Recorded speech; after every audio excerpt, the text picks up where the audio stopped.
my mom wanted me to be a truck driver because that would mean I'd make $24,000 a year if I went to Truck Masters, and that would be twice what my father made.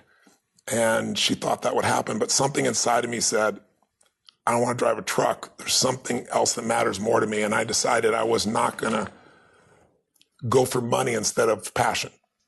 And the rewards have been pretty amazingly better than being a truck driver. It's not bad being a truck driver, it's just not what I was after. And I look back, and one of the things that helped me was my original teacher, Jim Rohn, who was a personal development speaker I went to hear when I was 17. He said something the first time I heard him, and he said, you know, it's really simple. If you want life to change, you got to change. If you want life to be better, you've got to get better. It's the only way it happens. And luck will show up for people and it'll leave them. But if you're constantly improving who you are and what you give, game over. See if you can find some ways to multiply your value to the marketplace. And he said your income will immediately start to change. Up until then, I was hoping that the economy would change. I was hoping that my company would change. I was hoping that my paycheck would change. I was hoping that circumstances outside would change. And then here's what I found out. It isn't going to change. So then my question was, if it isn't going to change, how will my life ever change? And here's what my teacher taught me. When you change, everything will change for you. When you get better, everything will get better for you. And that's where I picked up that phrase, for things to change, you've got to change. You don't have to change the marketplace. You don't have to change the marketing plan. You don't have to change the economy. You don't have to change countries. You don't have to change circumstances out there. All you've got to do is look within and see if you can change yourself for the better. And as you change, things will start to change for you. Let me give you the day that turns your life around, as quickly as I can. I got 4 parts to the day that turns your life around, and then we're finished for the day. Number 1, disgust. Disgust. Disgust is a negative emotion, but it can have a very positive, powerful effect. Disgust says, I've had it. What an important day that could be.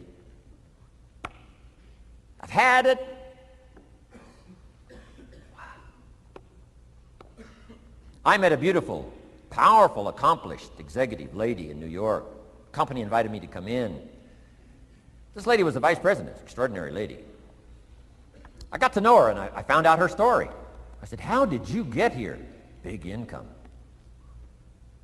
And she never went to college, never went to university. I said, how did you get here? Executive, powerful, income. She said, well, let me tell you part of the scenario. She said, when I was a young mother a few years ago, she said, one day I asked my husband for $10.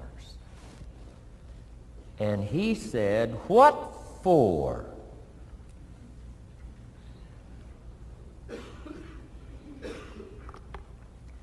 She said, before that day was over, I decided I would never, ever ask again. She said, I started studying opportunity, found it, took the classes, put myself through the schools, did the scenario. Now I'm vice president. I make a lot of money. And she said, I kept my promise. I've never, ever had to ask again. It's called a life-changing day. The day you say, enough is enough. Now, if you can add an act to your disgust, it helps. A man takes a shotgun to his car, blows out every window, destroys every tire, puts 100 rounds in it, and says, I've driven this embarrassing thing for the last time. And then he saves it. He saves it. And later when somebody says, how did you become rich and powerful? He says, let me show you this car.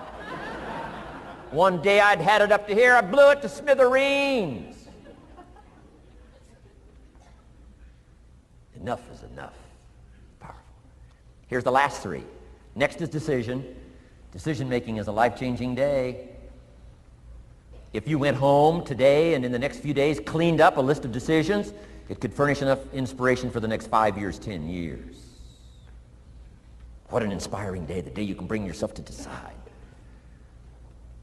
And here's the third one, desire, wanting too bad enough. Who knows the mystery of that? We don't know. But here's something I do know. Sometimes desire waits for a trigger, waits for something to happen. Who knows what the happening may be? A song, the lyrics, a movie, the dialogue, a seminar, a sermon, a book, an experience, confrontation with an enemy, a conversation with a friend who finally levels with you. Whatever the experience it is, it's so valuable. And here's my best advice. Welcome all experiences. You never know which one is going to turn everything on. Don't put up the walls. The same wall that keeps out disappointment keeps out happiness. Take down the walls. Go for the experience. Let it teach you. And here's the last one. Resolve. Resolve says I will. Two of the most powerful words in the language. Benjamin Disraeli said, nothing can resist a human will that will stake its existence on its purpose. Shortly put, I'll do it or die. Best definition of resolve I got from a little junior high girl, Foster City, California. I'm going through some words one day. I got to this one and I asked the kids, who can tell me what resolve means? Some didn't know, some tried. Interesting. The last one was the best. Little girl about 3 rows back, she said, I think I know, Mr. Owen. I said, what? She said, I think resolve means promising yourself you will never give up. I said, that's the best I've ever heard. She's probably giving seminars somewhere today, right? I mean, that's the best I've heard. I asked the kids, how long should a baby try to learn how to walk? How long would you give your average baby? Before you say, hey, enough's enough. No. Any mother in the world would say, you're crazy. My baby is going to keep trying what? Until. What a magic word. I want you to write it down. Until. Promise yourself you'll read the books until your skills change. You'll go to seminars until you get a handle on it. You'll listen to it until it makes sense. You'll go for it until you understand it. You'll practice it until you develop the skill. Never give up until, however long that is. Step by step, piece by piece, book by book, word by word, apple by apple. Walk around the block, walk around the block. Go for it. Don't miss the chance to grow. And resolve that you'll pay the price until you learn, change, grow, become. Then you'll discover some of life's best treasures when you pay that price. See, if you go through life holding back, and most of us do, most of us, if we ask ourselves, have we done all we can do? Most of us will have to answer, no, we haven't. We've been holding back. We have ideas that we don't act on, things we want to do. We're afraid to take chances. We go through life trying to seek security and not coming outside of our comfort zone, and we take most of our stuff with us to the grave. And I'm saying that the fact that you're still here, that you're still breathing, you've got some more work, and you owe it to yourself. You owe it to yourself. So when you get up in the morning, that you can look yourself in the face and say, hey, I'm living my life on my terms. That's important. Not to give up on your dream, not to give up on yourself. Now, are there going to be some moments when you want to give up? Yes. Will there be some moments when it's going to seem like it's impossible? The pain that you're experiencing, the disappointment that you're experiencing, that you're going to say, it's not worth it? Yes, that's going to be right there for you. It's going to be in your face, telling you to go back. For 30 days, you must take control of your mind. It will think only about what you permit it to think. Each day for this 30-day test, do more than you have to do. In addition to maintaining a cheerful, positive outlook, give of yourself more than you've ever done before. Do this knowing that your returns in life must be in direct proportion to what you give. The moment you decide on a goal to work toward, you're immediately a successful person. You're then in that rare and successful category of people who know where they're going. Out of every 100 people, you belong to the top 5. Don't concern yourself too much with how you're going to achieve your goal. Leave that completely to a power greater than yourself. All you have to do is know where you're going. The answers will come to you of their own accord. Remember these words from the Sermon on the Mount, and remember them well. Keep them constantly before you this month of your test. Ask, and it shall be given you. Seek, and ye shall find. Knock, and it shall be opened unto you. For every one that asketh receiveth, and he that seeketh findeth, and to him that knocketh it shall be opened. It's as marvelous and as simple as that.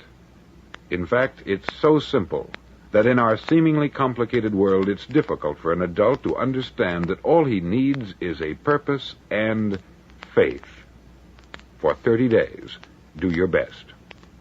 If you're a salesman, go at it as you've never done before, not in hectic fashion, but with the calm, cheerful assurance that time well spent will give you the abundance in return you deserve and want. If you're a homemaker, devote your 30-day test to complete giving of yourself without thinking about receiving anything in return, and you will be amazed at the difference it makes in your life. No matter what your job, do it as you've never done it before for 30 days. And if you've kept your goal before you every day, you'll wonder and marvel at this new life you've found. Dorothea Brand, outstanding editor and writer, discovered it for herself and tells about it in her fine book, Wake Up and Live. Her entire philosophy is reduced to the words, act as though it were impossible to fail. She made her own test with sincerity and faith, and her entire life was changed to one of overwhelming success. Now you make your test for 30 full days.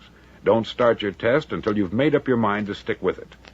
You see, by being persistent, you're demonstrating faith. Persistence is simply another word for faith. If you didn't have faith, you would never persist. If you should fail during your first 30 days, by that I mean suddenly find yourself overwhelmed by negative thoughts, you've got to start over again from that point and go 30 more days. Gradually, your new habit will form until you find yourself one of that wonderful minority to whom virtually nothing is impossible. Don't forget the card. It's vitally important as you begin this new way of living. On one side of the card, write your goal, whatever it may be. On the other side, write the words we've quoted from the Sermon on the Mount. Ask, and it shall be given you. Seek, and ye shall find. Knock, and it shall be opened unto you. In your spare time during your test period, read books that will help you. Inspirational books like the Bible, Dorothea Brand's Wake Up and Live, The Magic of Believing by Claude Bristol, Think and Grow Rich by Napoleon Hill, and other books that instruct and inspire. Nothing great was ever accomplished without inspiration. See that during these crucial first 30 days, your own inspiration is kept at a peak. Above all, don't worry. Worry brings fear, and fear is crippling. The only thing that can cause you to worry during your test is trying to do it all yourself. Know that all you have to do is hold your goal before you. Everything else will take care of itself.